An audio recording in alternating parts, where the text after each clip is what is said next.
మాట్లాడితే ఇద్దరు ఎవడైనా తెలుగుదేశం పార్టీని సపోర్ట్ చేయాలి, లేదంటే వైఎస్ఆర్ కాంగ్రెస్ పార్టీని సపోర్ట్ చేయాలి.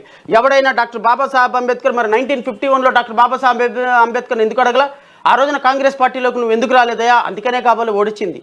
అంటే అంబేద్కర్ లాగా ఎవరైనా ఒక రాజకీయం సెల్ఫ్ కాన్ఫిడెన్స్ తోటి ఒక రాజకీయం చేయాలి అనుకుంటే మీకు కడుపు నొప్పా?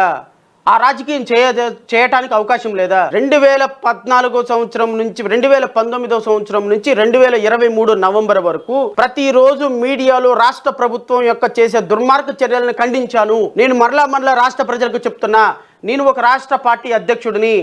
నాతో చాలామంది సోదరులు వెల్కమ్ చేస్తున్నారు. సార్, మీకు ఖచ్చితంగా ఒక మంచి భవిష్యత్తు ఉంటుంది. మీరు రాష్ట్రంలో ఇదే మాట నిలబెట్టుకోండి.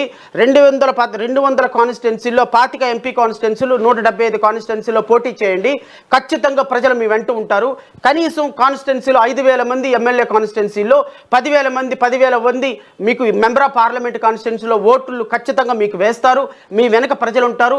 15 లక్షల ఓట్లతోటి ఈ రాష్ట్రంలో మీరు ఒక బలీయమైన శక్తిగా ఎదుగుతారని కొన్ని వేల మంది సోదరులు, ప్రజాస్వామ్యవాదులు, రాజ్యాంగబద్ధంగా పరిపాలించబడాలనుకునే వాళ్ళు, కులాలకి, మతాలకి, ప్రాంతాలకి అతీతంగా నన్ను మద్దతు ఇచ్చేటువంటి 100 మంది ఉన్నారు, వేల మంది ఉన్నారు, లక్షల మంది రేపు నాతో నడవబోతున్నారు.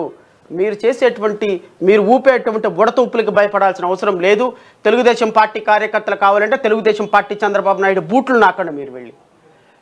మీరు కావాలి అనుకుంటే జగన్మోహన్ రెడ్డికి బూడిగం చేయండి. కానీ జై భీమరావు భారత్ పార్టీ మాత్రం స్వతంత్ర ప్రతిపత్తి కలిగినటువంటి పార్టీ, నేను స్వతంత్ర భావాలు కలిగినటువంటి వ్యక్తిని అని మాత్రం నా తమ్ముళ్ళకి, నా అన్నలకి, నా అక్కలకి, నా చెల్లెళ్ళకి, నన్ను ప్రేమించే వాళ్ళకి నేను చెప్పదలుచుకున్నాను.